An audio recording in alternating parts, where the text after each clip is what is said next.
welcome to the discussion on banking and financial current affairs February month part 2. So ఈరోజు మనం 10 important articles discuss చేయబోతున్నాము. Out of all the 10 ఈ article అనేది చాలా important. ఏంటి? Ministry of statistics and programme Implementation MOSPI, Ministry of statistics and programme Implementation revises CPI base year to 2024 with new basket and weights. So CPI అంటే ఏంటి, base year అంటే ఏంటి, 2024కి మాత్రమే ఎందుకు చేంజ్ చేశామో, ఎవరు చేంజ్ చేస్తున్నారు, MOSPI. సో ఇలాంటి బేసిక్ ఇన్ఫర్మేషన్, ఒక హోలిస్టిక్ అండర్స్టాండింగ్ అనేది బిల్డ్ చేసుకుందాము. Firstly let's understand what a base year is. అసలు బేస్ ఇయర్ అంటే ఏంటి? ఏ ఇయర్ అయితే స్టేబుల్గా ఉంటుందో దాన్నే మనం బేస్ ఇయర్ అంటాము. స్టేబుల్గా ఉండడం అంటే ఏంటి? వార్స్ ఉండకూడదు, డ్రాట్స్ ఉండకూడదు, ఫెమిన్స్ ఉండకూడదు, వాలటిలిటీ ఎక్కువగా ఉండకూడదు, అంటే ఫ్రీక్వెంట్ చేంజెస్ ఇన్ ప్రైసెస్, ఇలాంటి వాలటిలిటీ ఎక్కువగా ఉండకూడదు. No structural change.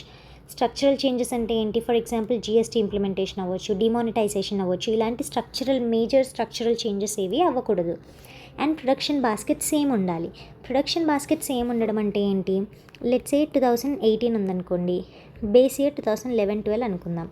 2018 అనేది ఈ ఇయర్, కరెంట్ ఫైనాన్షియల్ ఇయర్. మనం ఇక్కడ CPI క్యాలిక్యులేట్ చేయాలి అనుకుంటున్నాం అనుకోండి.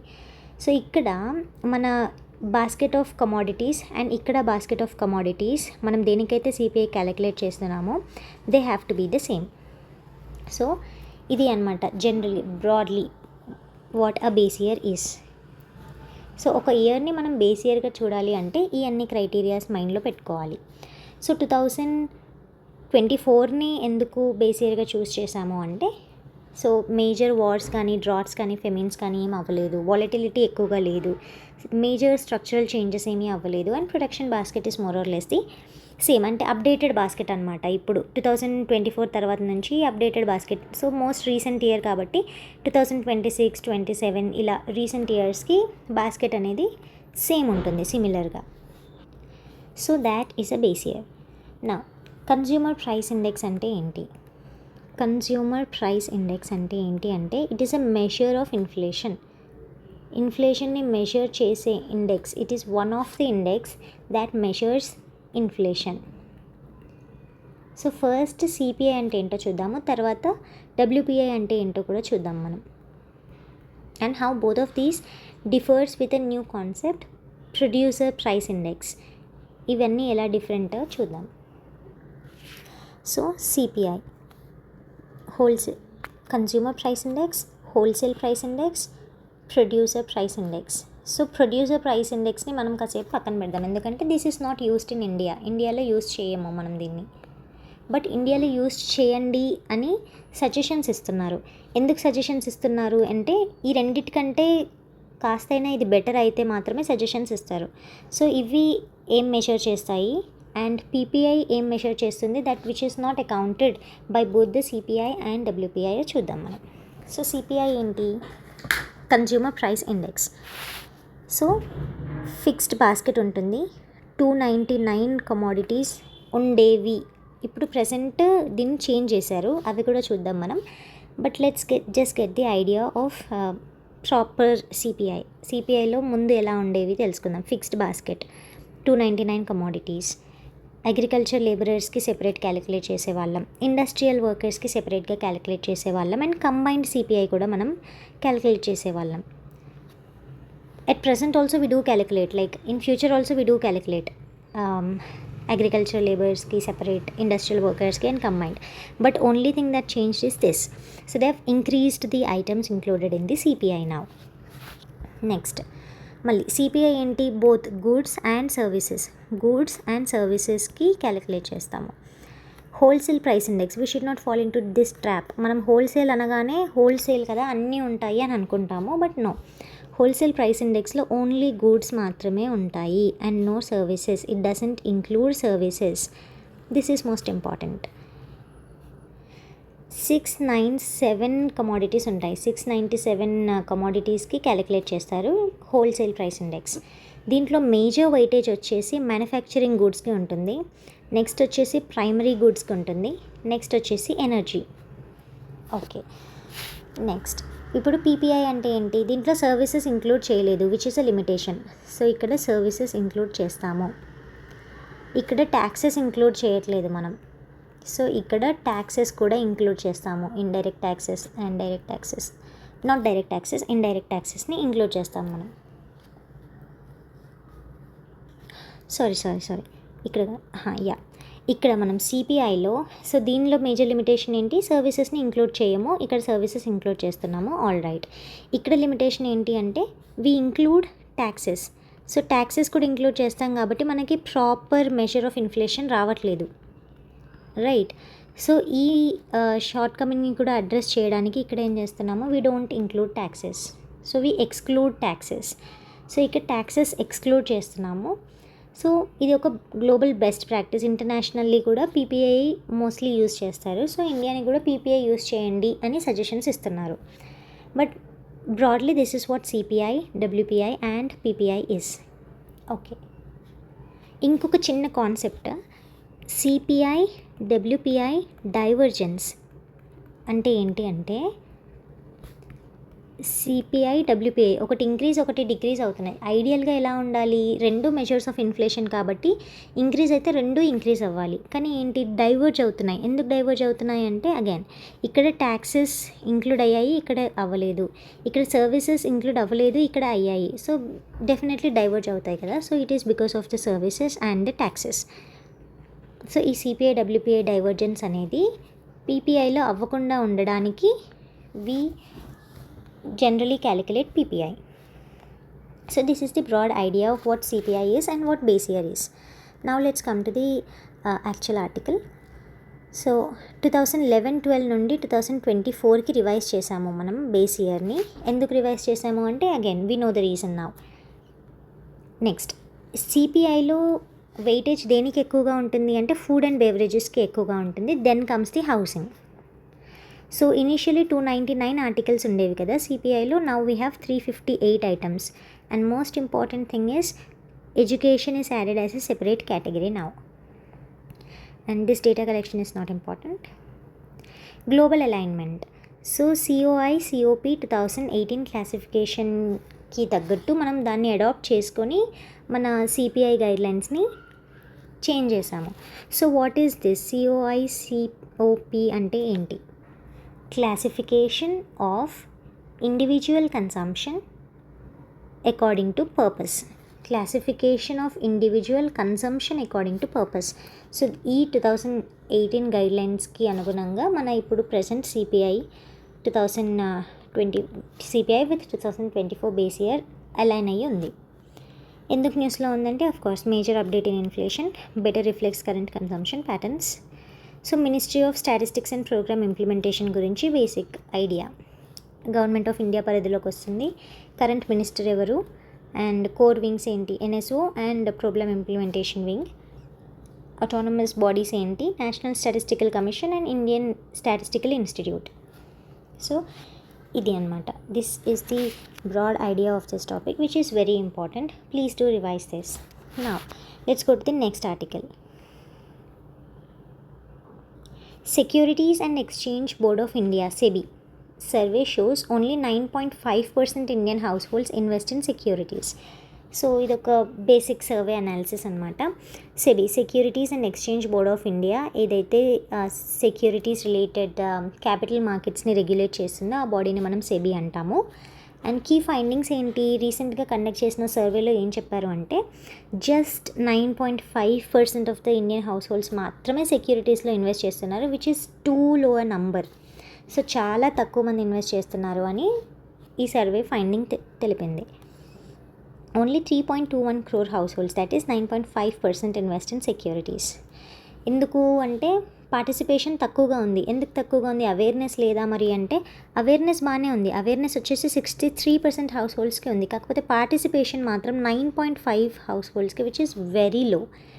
ఎందుకు ఇలా అంటే వేరియస్ రీజన్స్ ఉండొచ్చు. ప్రాబబ్లీ సేఫర్ యాసెట్స్లో ఇన్వెస్ట్ చేద్దాము అని, ఫర్ ఎగ్జాంపుల్ ల్యాండ్, గోల్డ్ ఇలాంటి వాటిలో ఇన్వెస్ట్ చేయడానికి ఎక్కువ మంది హౌస్ హోల్డ్స్ ప్రిఫర్ చేస్తున్నారు. And the idea of loss aversion. So దీంట్లో చెప్పలేము, లాస్ కూడా రావచ్చు. So better to invest in safe assets అనే చాలామంది ఇండియన్ హౌస్ హోల్డ్స్ అనుకుంటున్నారు కావచ్చు. So these are the reasons, but the finding is that it is too low, the participation is too low. Awareness వల్ల అని చెప్పలేము, because awareness is there for 63% of the households, కానీ participation లో ఉంది. Next highest awareness దేంట్లో ఉంది? Mutual ఫండ్స్లో ఉంది. నెక్స్ట్ వచ్చేసి ఎక్స్చేంజ్ ట్రేడెడ్ ఫండ్స్లో. So very low participation in corporate bonds, derivatives, in all these financial instruments. ఈ ఇన్స్ట్రుమెంట్స్లో పార్టిసిపేషన్ అనేది చాలా తక్కువగా ఉంది. This is the major concern. Now rural versus urban gap. అర్బన్లో అవేర్నెస్ 74% ఉంటే రూరల్లో మాత్రం 56% ఉంది. But on an average 63% awareness ఉంది, but participation is way too low, around 10%, 9.5%. Now so this is not required. So why in news? Of course low participation. And SEBI గురించి. SEBI ఏంటి? Regulator of securities and capital markets.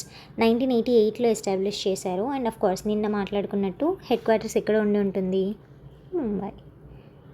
Next వచ్చేసి main functions ఏంటి? Regulates and supervisors stock markets, intermediaries, listed companies, and protects investor interests and ensures fair transparent trading practices.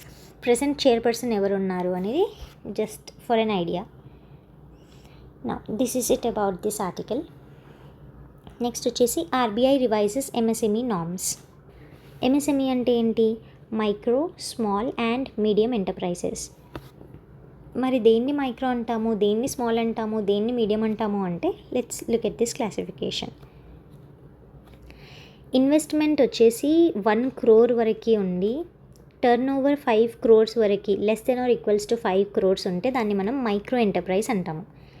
Investment వచ్చేసి 10 crores వరకు ఉండి turnover వచ్చేసి up to 50 crores ఉంటే దాన్ని మనం small enterprise అంటాము. And less than or equals to 50 crores investment and 250 crores turnover వస్తే మనం దాన్ని మీడియం ఎంటర్ప్రైజ్ అంటాము. So MSME, micro, small and medium enterprises. So investment limit 1, turnover limit 5, investment limit 10, turnover limit 50, and investment limit 50 and turnover limit 250. So ఇవి recent latest criteria అనమాట. So దీనికంటే ముందు ఎలా ఉండేవి అంటే, this is the current criteria. So at present follow అవుతున్న criteria. And ఇప్పుడు మనం చేసిన చేంజెస్, ఈ న్యూస్ ఆర్టికల్ దేనికి చదువుతున్నాం మనము? ఎంఎస్ఎంఈ నార్మ్స్ రివైజ్ చేశారని కదా. సో రివైజ్ చేసిన నార్మ్స్ ప్రకారం మైక్రో ఎంటర్ప్రైజ్ అని దేన్ని అంటాము అంటే 2.5 crore, up to 2.5 crore investment limit ఉండాలి, up to 10 crore turnover ఉండాలి. So initially 5 crore turnover, ఇప్పుడు 10 crore turnover. Initially up to 1 crore investment, ఇప్పుడు 2.5 crores investment. Next small enterprises వచ్చేసి 25 crore investment, 100 crore turnover. And medium వచ్చేసి 125 crore investment with 500 crore turnover. So these are the latest ones. These were the current. ఇప్పుడు present follow అవుతున్నవి ఇవి. Updated version వచ్చేసి ఇది. All right. Now so ఈ news ఏంటి అంటే loans up to 25లో already we have discussed all of this. Transparency measures. Banks must display on websites MSME credit details, processing timelines and document checklist. ఇవన్నీ banks అనేవి ఎక్స్ప్లిసిట్గా వెబ్సైట్స్లో display చేయాలి. ఎందుకు అంటే ట్రాన్స్పరెన్సీ కోసం. Credit guarantee enhancement and credit guarantee schemes. Credit guarantee scheme అంటే ఏంటి అంటే, ఇప్పుడు ఈ మైక్రో, స్మాల్ అండ్ మీడియం ఎంటర్ప్రైజెస్కి వాళ్ళకి లెట్స్ సే 10 crore లోన్ కావాలి అంటే 10 crore వర్త్ ఆఫ్ కొలాటరల్ ఉండకపోవచ్చు, because they are MSMEs. So 10 crore worth of collateral ఉండకపోవచ్చు. Therefore government guarantees up to 75 to 80% of the loan. ఈ 70 to 80% ఆఫ్ ద లోన్కి government guarantee ఇస్తుంది బ్యాంక్స్కి. So this is the credit guarantee scheme. Limit increased from 5 crore to 10 crore. So up to 10 crores government అనేది pay చేస్తుంది in case default అయితే, which will be effective from 1st April 2025. Monitoring mechanism. MSME loans are monitored quarterly by RBI led empowered committee and SLBCs. So ఎందుకు న్యూస్లో ఉంది అంటే MSME ఫైనాన్సింగ్కి boost ఇచ్చారు and ease of doing బిజినెస్ని promote చేస్తున్నారు కాబట్టి, by increasing their window of investment and turnover. About MSMEs. MSMEs are small scale business units engaged in manufacturing services and trade. Backbone of India's economy, yes. Contributing to employment. ఎందుకంటే more than 60% of industries అనేవి MSMEs ఇండియాలో. So majority of them are MSMEs. So అదే మనకి Indian ఎకానమీకి backbone. So this we have seen. Now regulated by ministry of MSME of course. Now next article వచ్చేసి DICGC. So DICGC అంటే ఏంటి? Deposit insurance and credit guarantee corporation. So మనము through name, అసలు నేమ్లోనే meaning ఏంటో తెలుసుకుందాం. Deposit insurance, deposit చేసిన వాళ్ళకి ఇన్సూరెన్స్గా పనిచేస్తుంది. అండ్ క్రెడిట్ గ్యారంటీ, డిపాజిటర్స్కి క్రెడిట్ని గ్యారంటీగా ఇస్తాము అని చెప్పే కార్పొరేషనే డిఐసిజిసి. పానిక్ అవ్వద్దు, I will make it clear. ఏంటి అంటే ఒక డిపాజిటర్ వెళ్ళి బ్యాంక్లో సర్టెన్ అమౌంట్ డిపాజిట్ చేస్తారు అండ్ బ్యాంక్ సడన్గా లాసెస్లోకి వెళ్ళిపోతుంది, డిఫాల్ట్ అయిపోతుంది బ్యాంక్. సో బ్యాంక్ ఫెయిల్యూర్ అనొచ్చు, క్రైసిస్లో ఉందనొచ్చు, ఏదైనా అనొచ్చు. సో ఇలాంటి టైంలో ఈ డిపాజిటర్స్ అందరూ వచ్చి మాకు మా మనీ కావాలి అంటే బ్యాంక్ ఇవ్వలేని పరిస్థితిలో ఉంటుంది. అప్పుడు ఈ డిపాజిటర్స్ అందరూ ఏం చేస్తారు? ఇట్స్ నాట్ దేర్ ఫాల్ట్, వాళ్ళ ఫాల్ట్ ఏం లేదు, it's the fault of the bank. కానీ వాళ్ళు ఎక్కడికి వెళ్ళాలి మరి ఈ మనీ కోసం అంటే they have to come to DICGC, deposit insurance credit guarantee corporation. మీ డిపాజిట్స్కి ఎంతో కొంత ఇన్సూరెన్స్ ఇస్తాము, మీ క్రెడిట్కి గ్యారంటీగా మేము ఉంటాము అని చెప్పే కార్పొరేషనే డిఐసిజిసి. ఓకే, నౌ సో ఇక్కడ న్యూస్ ఏంటి తెలుసుకుందాము. DICGC to introduce risk based premium.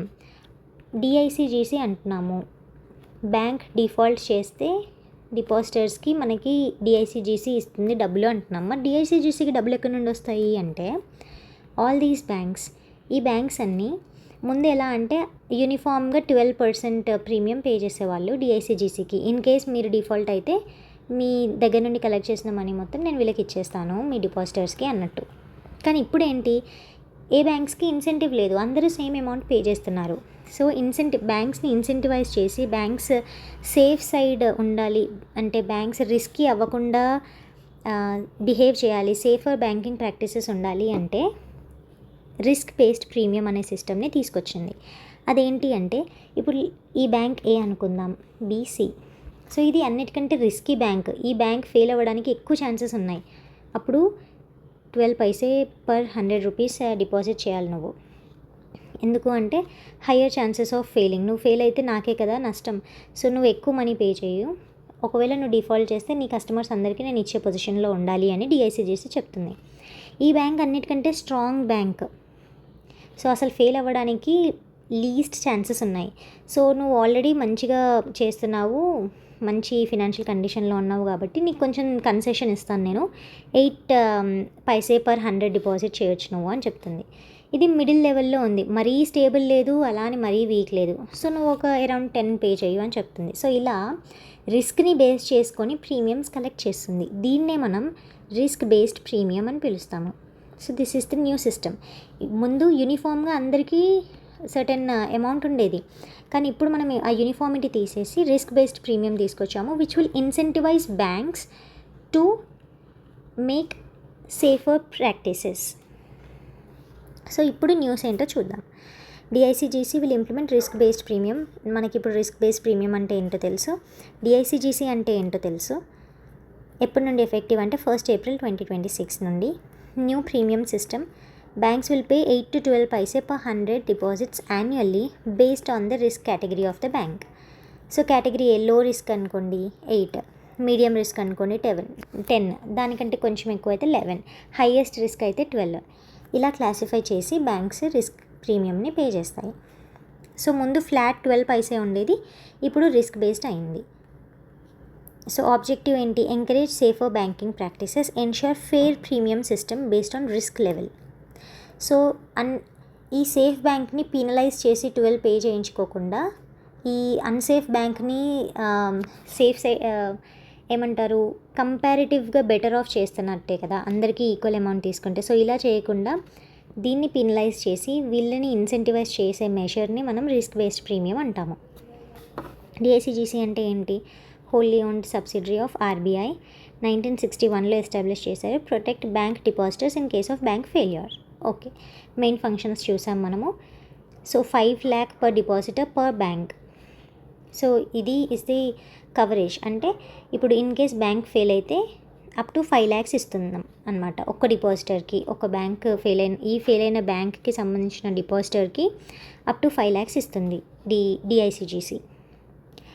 Major thing ఏంటి అంటే this is not applicable to non banking financial companies. ఎన్బిఎఫ్సిస్కి వర్తించదు. It's only for commercial banks, regional rural banks and cooperative banks. Chairman okay Swaminathan, who is deputy governor. Now he is nominated as the chairman for DICGC. Next వచ్చేసి RBI proposes 25,000 one time compensation for victims of digital fraud. So హెడ్లైన్లోనే ఉంది news మొత్తం. ఏంటి అంటే RBI one time compensation of 25,000 ఇస్తుంది. ఎవరికి ఇస్తుంది అంటే డిజిటల్ ఫ్రాడ్ విక్టిమ్స్కి. సో మరి అందరూ వచ్చి క్లెయిమ్ చేసుకుంటారు కదా, నాకు digital fraud some form of digital fraud అని అంటే. సో స్ట్రిక్ట్ గైడ్లైన్స్ ఉన్నాయి. ఎలా అంటే జెన్యూన్ డిజిటల్ ఫ్రాడ్ అయితే మాత్రమే this will be applicable and compensation will be provided only once per customer. So ఈరోజు వచ్చి డిజిటల్ ఫ్రాడ్ జరిగింది, మళ్ళీ రేపు పొద్దున నుంచి మళ్ళీ డిజిటల్ ఫ్రాడ్ జరిగింది అంటే ప్రతిసారిగా ఆర్బీఐ కాంపెన్సేట్ చేయదు, వన్స్ ఇస్తుంది. ఎందుకంటే అవేర్నెస్ లేకుండా మోసపోయావేమో అనుకొని. సెకండ్ టైం కూడా వచ్చావంటే already you have made aware of the digital fraud. So మళ్ళీ ఇవ్వదు, only once, right. Next objective ఏంటి అంటే provide relief to victims of online fraud, promote customer awareness and safe digital practices. Announcement proposed under the leadership of Sanjay Malhotra. ఇతని పేరు గుర్తుంచుకోవాలా అంటే అవసరం లేదు. ఎందుకు అంటే ఎవ్రీథింగ్ రిలేటెడ్ టు ఆర్బీఐ ఎవరి కంట్రోల్లో జరుగుతుంది? ఆర్బీఐ గవర్నర్ కంట్రోల్లోనే జరుగుతుంది. So he is RBI governor at present. Why in news అంటే rising cases of digital fraud in బ్యాంకింగ్లో డిజిటల్ ఫ్రాడ్స్ కేసెస్ అనేవి ప్లెంటీగా పెరిగిపోతున్నాయి. సో వాళ్ళని కొంచెం ఇన్సెంటివైజ్ చేసి వాళ్ళకి కొంచెం రిలీఫ్ ప్రొవైడ్ చేయడానికి అండ్ అదర్స్కి అవేర్నెస్ పెంచడానికి ఈ మూవ్ అనేది తీసుకొచ్చింది ఆర్బీఐ. సో ఈ 25K అనేది ఎక్కడి నుండి వస్తాయి అంటే RBI depositor education and awareness fund.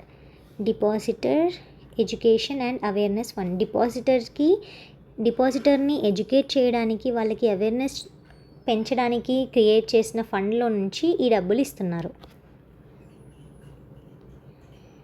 Next sources ఏంటి? Savings account, current account, fixed deposit, money from inoperative bank accounts. అంటే 10 years కంటే ఎక్కువ ఎవరైతే వాళ్ళ డిపాజిట్స్ని క్లెయిమ్ చేయరో వాళ్ళ అమౌంట్ అంతా ఈ డిఈఏ ఫండ్లోకి వెళ్తుంది. అండ్ దాని ద్వారా ఈ డిజిటల్ ఫ్రాడ్ విక్టిమ్స్కి 25,000 పేమెంట్ అనేది ఆర్బీఐ ఇస్తుంది. మెయిన్ ఫంక్షన్ ఏంటి? Financial literacy and awareness among depositors. Next వచ్చేసి supports initiatives for protection of bank customers, already discuss చేసాము. నెక్స్ట్ ఆబ్జెక్టివ్ అదే enhance trust, awareness, safety. All right. Next article వచ్చేసి union budget 2026-27 set 80,000 crore disinvestment target to boost non tax revenue. ఇక్కడ important terms ఏంటి? Disinvestment, non tax revenue. మనకి రెవెన్యూలో tax revenue and non tax revenue అని రెండు ఉంటాయి. Tax revenue అంటే taxes రూపంలో వచ్చేవి, డైరెక్ట్ ట్యాక్స్ అవ్వచ్చు, ఇండైరెక్ట్ ట్యాక్స్ అవ్వచ్చు, వేరియస్ అదర్ ఏ రకమైన ట్యాక్స్ అయినా కానీ దాన్ని మనం ట్యాక్స్ రెవెన్యూ అంటాము. ట్యాక్సెస్ కాకుండా గ్రాంట్స్ రూపంలో వచ్చేవి కానీ, డిస్ఇన్వెస్ట్మెంట్ చేస్తే వచ్చేవి కానీ, ఇలాంటివన్నీ మనము నాన్ ట్యాక్స్ రెవెన్యూ అంటాము. సో డిస్ఇన్వెస్ట్మెంట్ అంటే ఏంటి అంటే ఇప్పుడు మన దగ్గర ఒక యాసెట్ ఉందనుకుందాం. లెట్స్ సే మన దగ్గర ఒక ల్యాండ్ ఉంది, మనకి మనీ అవసరం అయ్యాయి. సో ఈ ల్యాండ్ని అమ్మేసి, సో ఈ ల్యాండ్ అనే ఒక యాసెట్ని మనం ఏం చేస్తున్నాము? మనీలోకి కన్వర్ట్ చేస్తున్నాము. సో ఈ అసెట్ని మనం ఏం చేస్తున్నాము? మానిటైజ్ చేస్తున్నాము. సో దీన్ని మనం అసెట్ మానిటైజేషన్ అని పిలుస్తాము. సో దీన్ని అసెట్ మానిటైజేషన్ అంటాము. మరి డిస్ఇన్వెస్ట్మెంట్ అంటే ఏంటి అంటే గవర్నమెంట్ చేస్తే దాన్ని డిస్ఇన్వెస్ట్మెంట్. గవర్నమెంట్ వచ్చేసి పబ్లిక్ సెక్టర్ అండర్టేకింగ్స్ని అమ్మేసి దాని ద్వారా మనీని జనరేట్ చేసి ఈ మనీని ఫర్ సోషల్ సెక్యూరిటీ బెనిఫిట్స్ కావచ్చు, అదర్ డెవలప్మెంట్ కావచ్చు, క్యాపిటల్ ఎక్స్పెండిచర్ చేయడానికి అవ్వచ్చు, ఏ దానికైనా అవ్వచ్చు, దేనికైనా కానీ ఈ పబ్లిక్ సెక్టర్ అండర్టేకింగ్స్ని అమ్మేసి దాని ద్వారా వచ్చిన మనీతో డెవలప్ చేయాలి అనుకుంటున్న ప్రాసెస్ని మనం డిస్ఇన్వెస్ట్మెంట్ అంటాము. ఇన్వెస్ట్ చేసి ఏదన్నా కొనుక్కుంటే ఇన్వెస్ట్మెంట్, అమ్మేస్తే డిస్ఇన్వెస్ట్మెంట్, అంతే simple. So opposite of investment. మనం కొనుక్కుంటే మనం దేన్నైనా ఇన్వెస్ట్ చేసి అది మనది. ఇప్పుడు ఈ ల్యాండ్లో నేను ఇన్వెస్ట్ చేస్తే ఈ ల్యాండ్ నాదైపోతుంది, సో అది ఇన్వెస్ట్మెంట్. డిస్ఇన్వెస్ట్మెంట్లో ఏం చేస్తున్నాం, ల్యాండ్ అమ్మేస్తున్నాం, ఈ ల్యాండ్ ఇప్పుడు నాది కాదు, జస్ట్ ఆ మనీ నావి, సో మానిటైజ్ చేస్తున్నాము, దాన్ని డిస్ఇన్వెస్ట్మెంట్ అంటాము. గవర్నమెంట్ పబ్లిక్ సెక్టర్ అండర్టేకింగ్స్ని అమ్మేస్తే దాన్ని మనం డిస్ఇన్వెస్ట్మెంట్ అంటాము. All right. Now so comparison with previous years, జనరల్గా ఏంటి అంటే వాళ్ళు చాలా ఎక్కువ ఎస్టిమేట్ చేశారు కానీ తర్వాత తగ్గించారు. ముందు 20,000 crores ఉండేది, ఇప్పుడు సడన్గా 47,000 crores చేద్దాం అనుకున్నారు, which is ambitious target. So అంత అవసరం లేదు అని మళ్ళీ తగ్గించి later reduced to 34,000 crores. So basic ఇది గుర్తుంచుకుంటే సరిపోతుంది, not the amount, just initially was highly ambitious and then reduced అని గుర్తుంచుకుంటే సరిపోతుంది. Next key insights. It shows strong push to increase non tax revenue. So ఇప్పుడు ఈ రూపీస్ అనేవి గవర్నమెంట్కి రెవెన్యూయే కదా, ట్యాక్స్ రూపంలో వచ్చాయా, రాలేదు, మరి అదర్ దెన్ ట్యాక్స్ రూపంలో వచ్చాయి కాబట్టి నాన్ ట్యాక్స్ రెవెన్యూ అయింది. సో నాన్ ట్యాక్స్ రెవెన్యూని ఇంక్రీజ్ చేస్తుంది గవర్నమెంట్కి. But highlights past challenges in achieving targets. అదే ఈ టార్గెట్ ఏదైతే పెట్టుకున్నారో అది అచీవ్ అవ్వలేదు అని చెప్తున్నాం. నా వై ఇన్ న్యూస్, ఎందుకంటే significant increase in disinvestment target 80,000 crores increase చేయాలి అనుకుంటున్నాం కాబట్టి significant target. Focus on strengthening government finances. Next article వచ్చేసి RBI to revise Kisan credit card guidelines to expand coverage and simplify farm credit. Kisan credit card అంటే ఏంటి, బేసిక్గా ఫార్మర్స్కి easily accessible క్రెడిట్ని provide చేయడం త్రూ రీజనల్ రూరల్ బ్యాంక్స్ అవ్వచ్చు, small finance banks అవ్వచ్చు, ఇలా మనం నిన్న డిస్కస్ చేసాం కదా. సో కోఆపరేటివ్ బ్యాంక్స్, ఇవన్నిటి ద్వారా కిసాన్ అంటే అగ్రికల్చరల్ వాళ్ళకి ఫార్మర్స్కి ఈజీలీ క్రెడిట్ని అవైలబుల్ చేయడం, easy access of credit. So ఇప్పుడు ఏంటి న్యూస్ అంటే RBI plans to issue revised guidelines for KCC scheme. Revised guidelines issue చేసిందంట, focusing on improving the farm credit access and operations. Objective ఏంటి, so ఇంకా ఎక్కువగా credit accessible అయితే it boosts the agriculture sector financing and expands the coverage of farmers యొక్క కవరేజ్ని increase చేస్తుంది, agriculture యొక్క ఫైనాన్స్ని కూడా బూస్ట్ చేస్తుంది ఆ సెక్టర్ని. అండ్ సింప్లిఫై లోన్ ప్రాసెసెస్, ఇది ఈజీలీ యాక్సెసిబుల్ అయింది కదా, ఇంకా లోన్ ప్రాసెసెస్ అన్నీ కూడా కొంచెం సింప్లిఫై అవుతాయి for the farmers. Key proposed changes ఏంటి అంటే standardisation of crop seasons, so proper division of seasons and loan tenure extend up to 6 years. 6 years వరకు కూడా లోన్ టెన్యూర్ని ఎక్స్టెండ్ చేశారు. And drawing limits linked to scale of finance and inclusion of technology related expenses. All of these like basic enough to understand. Now loan benefits ఏంటి అంటే collateral is not required up to 2 lakhs and up to 3 collateral is not required up to 2 lakhs and up to 3 lakhs under tie-up agreements. So collateral అవసరం లేదు. And 3% interest subvention on timely repayment. Timely repay చేస్తే 3% ఇంట్రెస్ట్ని తగ్గిస్తారు up to 3 lakhs. Why in news అంటే major reform in agricultural credit system and it aims to improve ease of access for farmers. Ease of access of credit for farmers. Next article వచ్చేసి RBI launches mission Saksham to strengthen urban cooperative banks. Saksham full form ఏంటి అంటే సహకారీ bank అంటే cooperative banks. క్షమత అంటే స్ట్రెంత్ని build చేయడం. So cooperative banks యొక్క స్ట్రెంత్ని బిల్డ్ చేయడానికి తీసుకొచ్చిన స్కీమే mission Saksham. So it is an initiative by the RBI to strengthen the urban cooperative banks. Urban cooperative banks అంటే ఏంటి అంటే cooperative banks which operate in the urban and semi urban areas అనమాట. And they have to be registered under state cooperative societies act or multi state cooperative societies act. ఇక్కడ state cooperative societies act అంటే మనకి పాలిటీలో మనం చదువుతాము, union list, state list and concurrent list under schedule 7th షెడ్యూల్లో మనం 3 lists చదువుతాము. So state cooperative societies act వచ్చేసి state లిస్ట్లో ఉంటుంది, మల్టీ స్టేట్ కోఆపరేటివ్ సొసైటీస్ వచ్చేసి కాన్కరెంట్ లిస్ట్లో ఉంటుంది, which is an important point. So ఇది ఒక్కసారి గుర్తుపెట్టుకోండి. సో ఈ రెండిట్లో ఏదో ఒక యాక్ట్ ద్వారా రిజిస్టర్ అయ్యి ఉండాలి and urban and semi urban ఏరియాస్లో ఆపరేట్ అవుతూ ఉండాలి అండ్ బ్యాంకింగ్ రెగ్యులేషన్ యాక్ట్ 1949 ద్వారా రెగ్యులేట్ అవ్వబడాలి. ఆల్రైట్. అండ్ ఎవరు రెగ్యులేటర్? ఆబ్వియస్లీ బ్యాంక్స్ కాబట్టి RBI. So these are the basic points to remember whenever you think of an urban cooperative bank. So objective ఏంటి అంటే managerial స్కిల్స్ని improve చేయడానికి, technical కెపాసిటీని, operational రెసిలియన్స్ని increase చేయడానికి ఈ మిషన్ అనేది తీసుకొచ్చారు. సో స్ట్రెంగ్త్ ఇంక్రీజ్ చేయడానికి బేసికలీ. సో కీ ఫీచర్స్ ఏంటి? సెక్టర్ వైజ్ కెపాసిటీ బిల్డింగ్ చేస్తారు, ట్రైన్ చేస్తారు ఎంప్లాయీస్ని. All these will be done. And certification framework, training through physical programmes and digital learning platforms.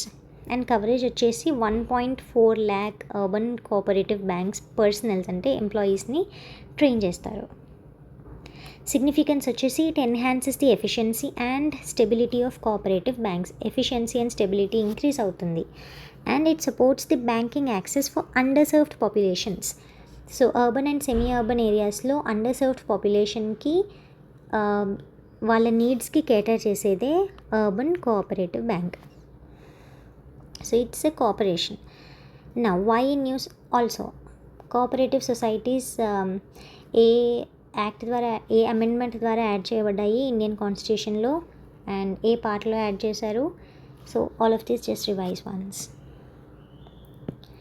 Next, why news? Major RBI initiative for capacity building in cooperative banking sector. All right. About యూసీబీస్ మనం already చూసాము. Cooperative societies registered as banks, operate mainly in urban and semi-urban areas and owned and managed by their members, customers. So basically that is a cooperative society, owned and managed by their own customers. Regulated by RBI. State or central register of cooperative societies manage చేస్తుంది. Main function ఏంటి అంటే accept deposits and provide loans to individuals, small business and local communities. ఇండివిజువల్స్కి అవ్వచ్చు, చిన్న చిన్న బిజినెసెస్కి అవ్వచ్చు, local కమ్యూనిటీస్కి అవ్వచ్చు, loans అనేది ప్రొవైడ్ చేస్తుంది. And promote financial inclusion of course by serving small borrowers and low income గ్రూప్స్ని, చిన్న చిన్న బారోవర్స్ని వాళ్ళ నీడ్స్ని కేటర్ చేయడానికి అర్బన్ కోఆపరేటివ్ బ్యాంక్స్. టైప్స్ ఏంటి? షెడ్యూల్డ్ అండ్ అన్షెడ్యూల్డ్ ఉంటాయి. నెక్స్ట్ ఇంపార్టెంట్ ఆర్టికల్ వచ్చేసి prime minister announces UPI roll out in Malaysia to Boost cross border payments. So this is a simple news. ఏంటి? UPI అనేది ఇప్పటికీ అట్ ప్రెసెంట్ ఎన్ని కంట్రీస్లో available ఉంది అంటే Singapore, UAE, France, Sri Lanka, Mauritius. Expand చేయాలనుకుంటున్నవి or expand చేస్తాము అని అనౌన్స్ చేసిన కంట్రీస్ ఏంటి అంటే మలేషియా, నేపాల్ అండ్ భూటాన్. ఎందుకు ఇంపార్టెంట్ అంటే India's leadership in global digital payment సిస్టమ్స్ని మనకి షో చేస్తుంది. లైక్ ఇండియన్ యూపీఐని వేరే కంట్రీస్లో వాడుతున్నారు అని చెప్పి. So this is it. Objective ఏంటి? ఫెసిలిటేట్ పేమెంట్స్, రెమిటెన్సెస్ కూడా ఈజీగా అందించడానికి అండ్ టూరిజం స్పెండింగ్. మనం అక్కడికి టూరిస్ట్ లాగా వెళ్ళినా కానీ with UPI we could be easily able to pay అనమాట. And strengthen India Malaysia economic ties. So all these benefits we already known. Diplomatic context ఏంటి అంటే based on impact framework, India Malaysia partnership for advanced collective transformation impact. So as part of this partnership మన యూపీఐని కూడా వాళ్ళ కంట్రీలో promote చేస్తున్నాము. Next important article and last article for the day వచ్చేసి World Bank approves $830 million for India's PMC2 skilling programme. So ఇండియాలో జరిగే ఒక స్కిల్లింగ్ ప్రోగ్రామ్కి వరల్డ్ బ్యాంక్ కాంట్రిబ్యూషన్ అనేది ఇంపార్టెంట్. సో ఏంటి అంటే ఎలాంటి క్వశ్చన్స్ వస్తాయి? సో ఎక్స్టర్నల్ ఫండింగ్ జరగవచ్చా, ఎక్స్టర్నల్ కాంట్రిబ్యూషన్ ఉండొచ్చా, ఇలాంటి ఇంటర్నల్ డొమెస్టిక్ ప్రోగ్రామ్స్లో అని అడుగుతారు. So yes, World Bank is contributing కదా మనకి. So yes, about the programme funding for PMC2 ఎందుకు అంటే upgrade industrial training institutes and improve employability. ఇండియాలో ఎంప్లాయబిలిటీ చాలా తక్కువ ఉంది. Employment is different and employability is different. Employment అంటే ఎంతమంది ఎంప్లాయ్ అయ్యారు అని. ఎంప్లాయబిలిటీ అంటే ఎంతమంది ఎంప్లాయ్ చేసుకోవడానికి అర్హులు అని. సో ఇండియాలో చాలామంది గ్రాడ్యుయేట్స్ ఉన్నా కూడా 63% of them are not employable. అంటే వాళ్ళకి డిగ్రీ ఉంటుంది కానీ హైర్ చేసుకునే అంత స్కిల్స్ ఉండట్లేదు వాళ్ళకి. జస్ట్ ఆన్ పేపర్ ఏవో కొన్ని మార్క్స్ ఉంటున్నాయి. సో ఎంప్లాయబిలిటీ ఇంక్రీజ్ చేయాలి అంటే వాళ్ళకి ప్రాక్టికల్ ఎక్స్పీరియన్స్ ఉండాలి త్రూ ఇండస్ట్రియల్ ట్రైనింగ్ ఇన్స్టిట్యూట్స్ అనమాట. So that's how Indian government is promoting the skilling programmes under PM Setu. So ఎంత అమౌంట్ ఇచ్చారు? $830 million. టెన్యూర్ ఏంటి అంటే 19.5 years. Next framework, part of World Bank's Country Partnership Framework for India. Financial year 26 to 31, 5-year period. Expected annual financing 8 to 10 billion. Objective ఏంటి? Enhance skill development and improve job readiness for youth. అదే కదా. So graduates చాలామంది అవుతున్నారు కానీ job readiness, employability ఉండట్లేదు. So in order to improve the employability we have to train them and strengthen vocational training ecosystem. Why in news major global funding support అంటే World Bank support చేస్తుంది కాబట్టి it's an important thing to note about. And focus on employment generation and work force development. World Bank అంటే ఏంటి? It's a global institute that provides financial and technical assistance. 1944లో Bretton Woods కాన్ఫరెన్స్లో establish చేశారు world bank and IMF. And world bank గ్రూప్లో 5 different institutes ఉంటాయి. Out of the most important